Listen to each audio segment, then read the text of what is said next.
নমস্কার, সবনাভিক নিউজ নেটওয়ার্কে স্বাগত। রাত পোহালে দেশ জুড়ে শুরু হতে চলেছে লোকসভা নির্বাচন। মোট 21টি রাজ্য এবং কেন্দ্রশাসিত অঞ্চল জুড়ে শতাধিক নির্বাচনী কেন্দ্রে ভোট গ্রহণ হবে।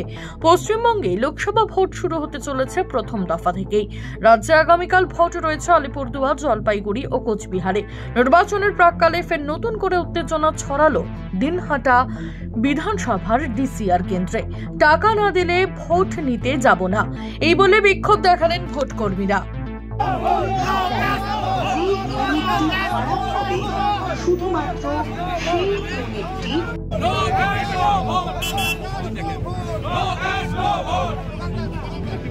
আমাদের টাকা ফিরে না পেলে আমরা ভোটে নিতে যাব।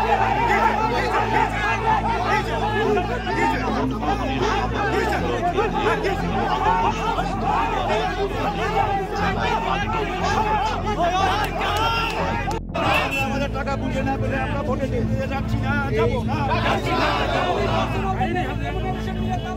মূলত কি অভিযোগ তুলছেন তারা, শুনবো।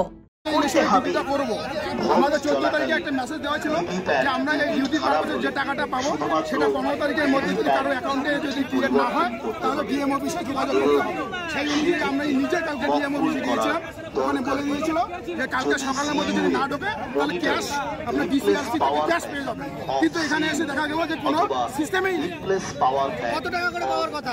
এখানে যারা প্রিসাইডিং অফিসার তারা 2600 টাকা পাবে, যারা ফার্স্ট পোলিং অফিসার তারা 1760 টাকা পাবে, যারা সেকেন্ড পোলিং অফিসার 1510 টাকা করে পাবে।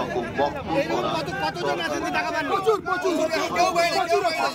এখানে কি বলছে তারা? এখন বলছে যে ডিউটি করে আসো, পরে দেওয়া হবে। কিন্তু পূর্বে যে আমাদের অভিজ্ঞতা, একবার নির্বাচন হয়ে গেলে এর দায়িত্ব কেউ আর নিতে চায় না। এখন আপনাদের মূল দাবি কি? মূল দাবি আমাদের ক্যাশ বুঝাই দেবে, আমরা চলে যাবো। যতক্ষণ না আমাদের ক্যাশ বুঝাই দেবে আমরা এখানে আন্দোলনে থাকবো। আমাদের দেওয়া হয়নি, দিলে পরে আমরা অবশ্যই যাবো। টাকা তো আগে দেওয়ার কথা ছিল, টাকা দেওয়া হবে। এইখানে চেক করে ছেড়ে দিচ্ছে, তাহলে আমরা যে ভোট কর্মী আমাদের টাকা আমরা পাচ্ছি না। আমাদের যারা আধিকারিক আছেন তারা কোনো ভুল করে থাকলে তাদের কোনো দোষ নেই, আমাদের একটা ভুল হলে সকল খেতে হয়। এটা কেন হবে? এটা কেন হবে?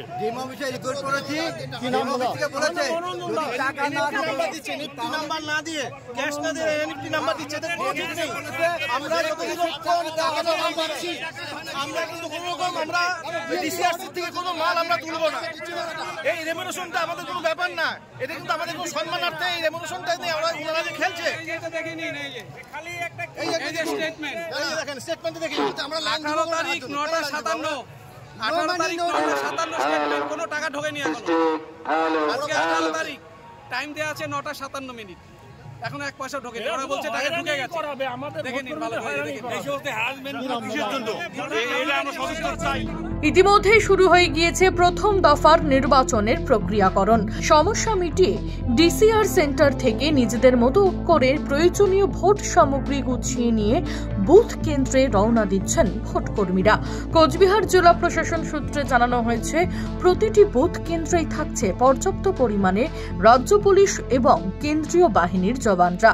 এছাড়াও কেন্দ্রীয় বাহিনী টহল দেবে লোকসভা কেন্দ্রের প্রতিটি এলাকায়।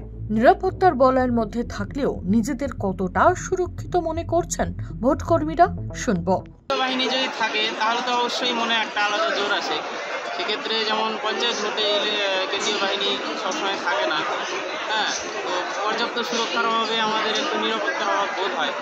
তো এখন অনেকটাই স্বস্তি বোধ হচ্ছে। যদি পুলিশ স্টেশনে গিয়ে দেখা যায় সঠিক নিরাপত্তার ব্যবস্থা যেমন প্রবেশ করা হচ্ছে, কেন্দ্রীয় বাহিনী থাকবে, সেরকম থাকলে তো আমরা নির্ভয়ে अभी तो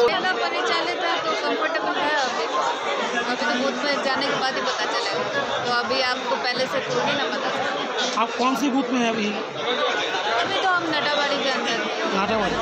দেবদাস বিশ্বাস, সবনাভিক নিউজ, কোচবিহার। সমস্ত খবরের আপডেট পেতে লাইক করে সাবস্ক্রাইব করুন সবনাভিক নিউজ। সেই সঙ্গে বেল বাটন প্রেস করতে ভুলবেন না। আপনাদের একটা সাবস্ক্রিপশন আমাদের জন্য অত্যন্ত মূল্যবান। জয় হিন্দ।